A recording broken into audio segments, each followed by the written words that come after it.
5টা psychiatric disease বা মানসিক সমস্যার কথা বলবো যেগুলো আমাদের যৌন স্বাস্থ্যকে খুব বেশি প্রভাবিত করে। সেগুলো কি কি আসেন একটু জেনে নিই।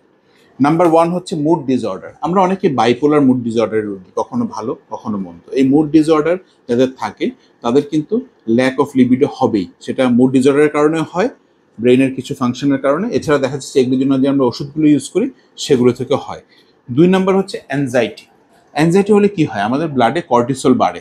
কর্টিসল বাড়লে টেস্টোস্টেরন কমে, সুতরাং অটোমেটিক্যালি দেখা যাচ্ছে তার ল্যাক অফ লিবিডো ডেভেলপ করবে। এবার আসি 3 নাম্বারে।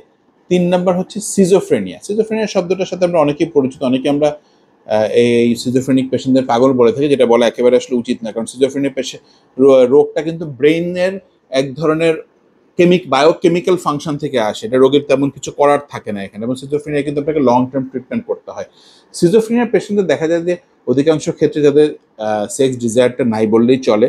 একে হচ্ছে বায়োকেমিক্যাল ফাংশনের জন্য ব্রেইনে, আর 2 হচ্ছে এটার জন্য যে আমরা লং টার্ম ওষুধগুলো ইউজ করি সেটার কারণে এটা হয়ে থাকে। আর লং টার্ম ওষুধ আসলে ইউজ না করে উপায় নেই, তাহলে সিজোফ্রেনিয়ার যে লক্ষণগুলো থাকে সেগুলো বেড়ে যায়।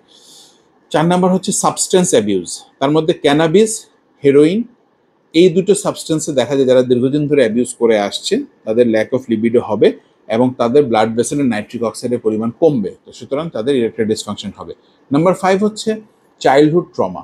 অনেকে দেখা যায় ছোটকালে অনেক ধরনের যৌন হয়রানির শিকার হয়, সেটা আশপাশের বন্ধু, আত্মীয় স্বজন, এমনকি নিকটবর্তী কারো থেকেও হতে পারে। তো এই চাইল্ডহুড ট্রমাটা সে যখন বড় হয় তখন তাকে একটা মানে ইমপ্রপার এডুকেশন দেয় সেক্স সম্পর্কে, একটা ভীতি কাজ করায়। এই ভীতিটা কাজ করার ফলে তার যে একটা অসুখ ডেভেলপ করে সেটাকে বলে পারফরমেন্স অ্যাংজাইটি। এই পারফরমেন্স অ্যাংজাইটির ফলে সে দেখা যাচ্ছে কখনোই তার যৌন জীবনে ঠিক মতো পারফর্ম করতে পারে না। তবে এটা কগনিটিভ বিহেভিয়ারাল থেরাপি কিংবা কিছু ছোটোখাটো ওষুধের মাধ্যমে সারিয়ে তোলা সম্ভব। তো সুতরাং এই 5টা সাইকিয়াট্রিক ইলনেসের কারণে কিন্তু সরাসরিভাবে আমাদের যৌন জীবনটা হ্যাম্পার্ড হয়।